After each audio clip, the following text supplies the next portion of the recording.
Maaf dokter, tadi saya baru Ya, sudah tapi sholat. tidak menyimak juga. Dipanggil baru menyimak. Kalau nggak saya panggil, tidak akan pasti join di Zoom ini.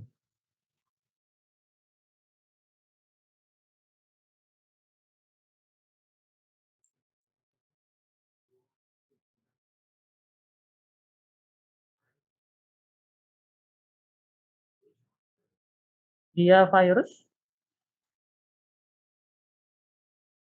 Dia virus ada?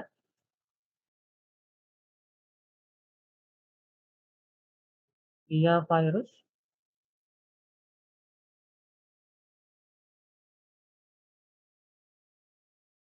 Tidak ada?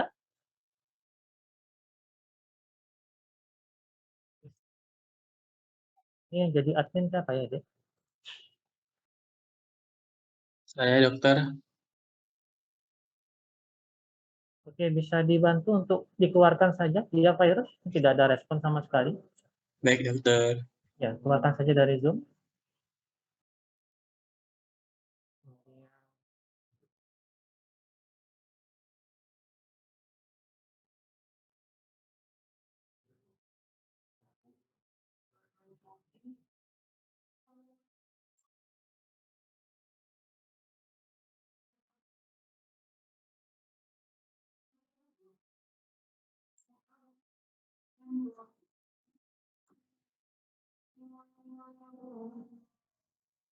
Hasna Afifah? Hasna Afifah ada? Ya, apa, Dek? Pertanyaan saya tadi?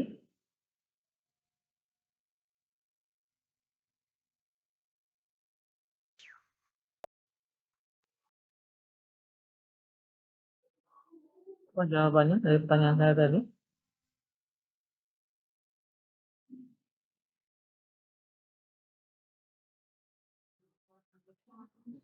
Baru join juga ya. Jangan kebiasaan seperti itu, Dek ya. Sama saya nggak bisa sambil nyambil seperti itu. Jadi kalau mau kuliah, silahkan ikuti dari awal sampai akhir. Yang memang tidak mau, silahkan nggak usah ikut, nggak apa-apa. Ya, karena yang rugi kalian sendiri. Kami dosen nggak rugi sebenarnya. Yang kami pikirkan sebenarnya nanti kalian mau atau enggak, paham atau enggak. Tidak ikut saja, yang ikut saja belum tentu bisa jawab pertanyaan dari kami, apalagi yang nggak ikut sama sekali. Ya, mohon dirubah sifat-sifat yang seperti itu. Itu nanti kedepannya sangat tidak bagus untuk kalian. Sebenarnya hal ini nggak perlu dilakukan seperti anak bukan anak kuliahan ya, yang harus dipaksa seperti itu. Harusnya kalau anak kuliahan kan sudah mandiri, sudah ada kesadaran akan memang penting nih kuliah, jadi saya harus ikut, harus join, dan aturan main untuk online sudah disampaikan kemarin, harus hidup videonya, harus sudah siap sebelumnya. Harusnya itu dijalankan kalau memang ada niatan untuk mengikuti perkuliahan. Ya. Jadi jangan sampai baru dipanggil, baru apa buru-buru mau melihat apa sih yang disampaikan oleh dosennya. Nah sebelumnya nggak tahu tuh apa yang diceritain dosennya. Jadi kelihatan di situ.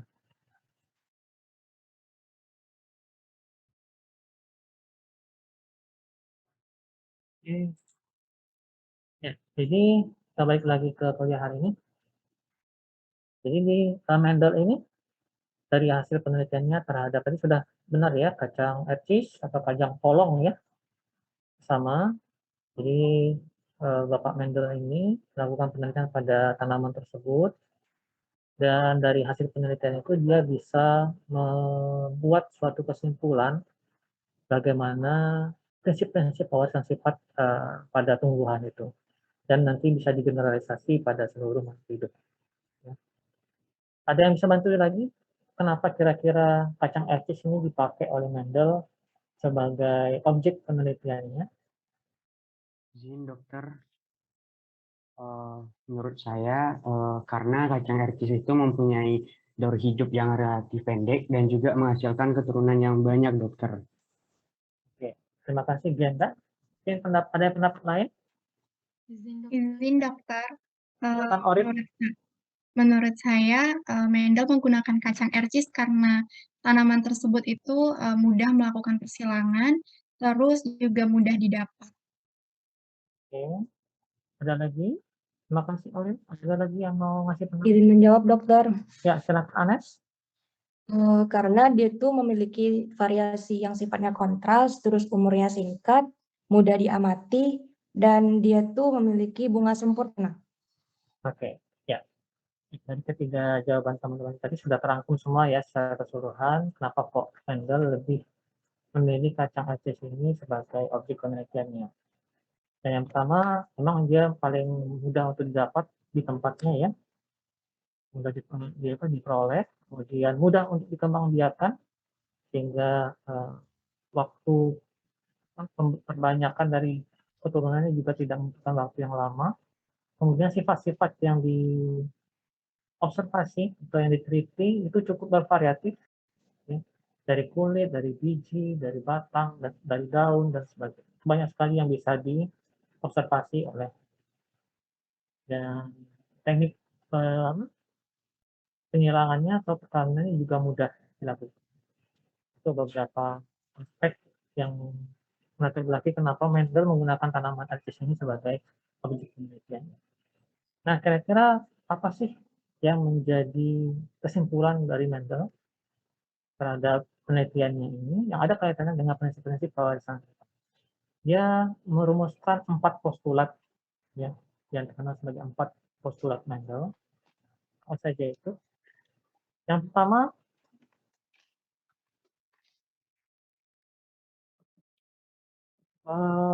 turunan itu merupakan suatu benda ya.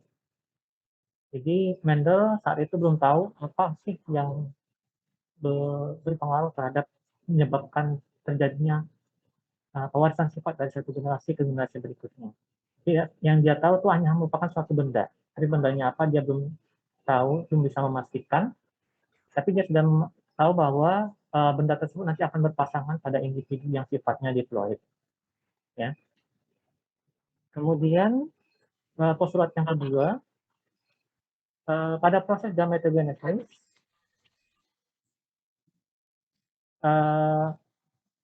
mohon dinonaktifkan dulu itu. Gametogenesis. Ada yang tahu apa itu gametogenesis?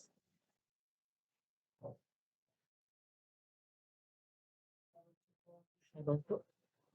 Ada yang maksud dengan gametogenesis? Izin menjawab, Dokter. Ya, silakan Anes. Dia tuh berarti perkembangbiakan makhluk hidup dengan sel gamet, yaitu sel jantan sama sel betina. Oke, ada lagi oke yang mau menambahkan? Gametogenesis itu apa? Ya, silakan dia.